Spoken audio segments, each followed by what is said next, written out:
శ్రీనివాస్ గారు కూడా జాయిన్ అయ్యారు, గురుమూర్తి గారు టీడీపీ వారు కూడా జాయిన్ అయ్యారు. బొలిశెట్టి శ్రీనివాస్ గారు నమస్తే అండి. సార్ మ్యూట్లో ఉన్నారండి. ఓకే అండి, లేదండి ఓకే అండి, ఓకే ఓకే వినిపిస్తుంది, ఓకే వినిపిస్తుంది. మీకు ప్యానల్లో ఉన్న మిత్రులందరికీ డమ్మలే ప్రేక్షకులందరికీ కూడా నమస్కారం అండి.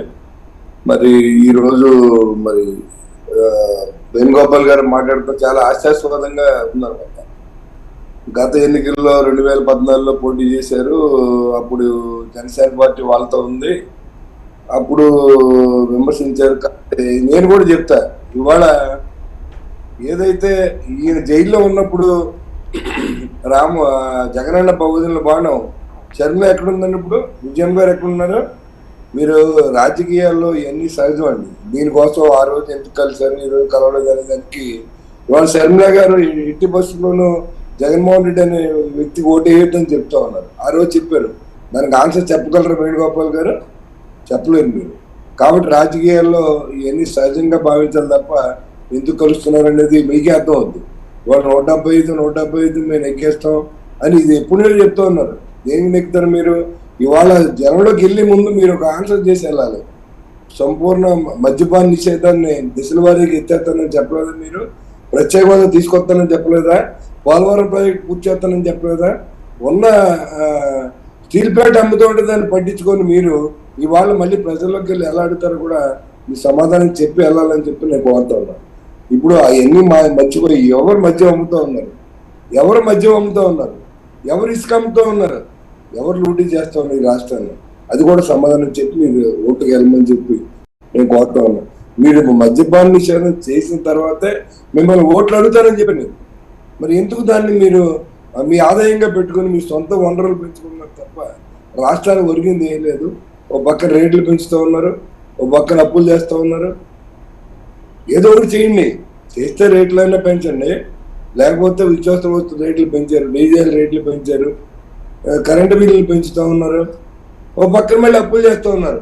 మరి ఇవన్నీ జరిగినప్పుడు మీరు ఎందుకు ఇన్ని లక్షల కోట్లు అప్పులు చేయాల్సి వచ్చింది కూడా ఒకసారి మీరు ఆలోచించి మాట్లాడితే చాలా బాగుంటుంది. అందులో అసలు మీరు చేసిన అప్పులేంటి, మీ యొక్క సలహాదారులకు మీరు ఇచ్చే జీతాలు ఎంత సంవత్సరానికి, మీరు అడ్వర్టైజ్మెంట్కి ఇచ్చే డబ్బులు ఎంత, సాక్షి పేపర్కి ఇచ్చింది ఎంత, సాక్షి టీవీకి ఇచ్చింది ఎంత, ఈ యాడ్లన్నింటికి మీకు సమాధానం చెప్పండి. అంతేగాని అవన్నీ మానేసి శ్వేతపత్రం రిలీజ్ చేయండి.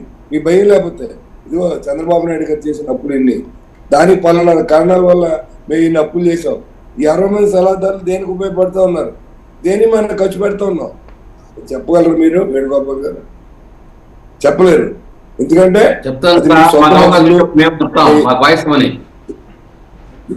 సాక్షి టీవీలో పనిచేసిన వాళ్ళందరూ తీసుకొచ్చి ఇందులో జీతాలు ఇస్తూ ఉన్నాం. రంగులకి కోసం 1000 కోట్లు ఖర్చు పెట్టారు. సొంత బిడ్డలు చూడడానికి చార్టెడ్ ఫ్లైట్ లో వెళ్తే 25 కోట్లు 30 కోట్లు ప్రజాధనాన్ని ఖర్చు పెడతా ఉన్నారు.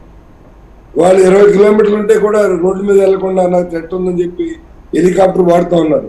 ప్రజాధనం కాదు ఇదంతా. రాష్ట్రం ఇబ్బందుల్లో ఉంది, రాష్ట్రం అప్రూవల్ అయింది, మీరు ఎన్ని చేయొచ్చా చెప్పండి. దానికి కూడా శ్వేతపత్రం రిలీజ్ చేసి మీరు తప్పు మాట్లాడుతున్నారు, ఈ కారణాల వల్ల మేము ఈ డబ్బు ఖర్చు పెడతా ఉన్నాం, మేము తప్పు చేసాం. ఆ రోజు తెలుగుదేశం పార్టీ తప్పు చేసింది, దేనికి చేశారు వాళ్ళు? 5 సంవత్సరాలు అవ్వకుండా మీరు తప్పు ఎందుకు చేసి, పైగా మేమేమో వైనాట్ 175 మీకు ఉన్న ఎమ్మెల్యేలు ఎంతమంది వెళ్ళిపోతూ ఉన్నారు, ఎంపీలు ఎంతమంది వెళ్ళిపోతూ ఉన్నారు. మీరు ఎదరు పార్టీని విమర్శించారు. మళ్ళీ ఎమ్మెల్యే టైం అవ్వకుండా జాయిన్ అయిన పరిస్థితి ఇప్పుడు చూసాం. ఇదో టికెట్లు రాకపోతేనో లేకపోతే ఎలక్షన్లో బయటకు వచ్చిన తర్వాతనో వెళ్ళిపోయే పరిస్థితి. ఇవాళ అలా కాదు, ఇంకా 3 నెలలు టైం ఉండగా అందరూ ఎమ్మెల్యేలు ఎంపీలు రిజైన్ చేసి పోతూ ఉన్నారు.